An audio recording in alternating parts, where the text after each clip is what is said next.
Kemacetan yang dipicu pengalihan arus lalu lintas terkait relokasi pedagang Pasar Badung diperparah dengan perilaku pemilik kendaraan, di mana banyak pemilik kendaraan memarkir kendaraannya di pinggir jalan.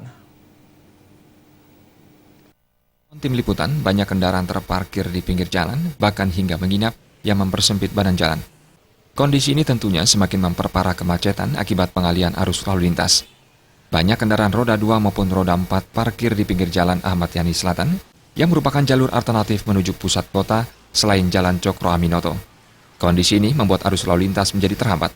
Terlebih lagi, Jalan Ahmad Yani Selatan merupakan jalan yang tidak terlalu lebar.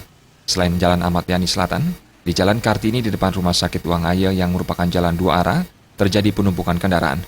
Pemerintah melalui Dinas Perhubungan diharapkan melakukan penertiban terhadap kendaraan roda 4 maupun roda 2 yang diparkir di pinggir jalan untuk jangka waktu lama, sehingga tidak mengganggu kenyamanan pengguna jalan lain. Diana Putra, Bali TV.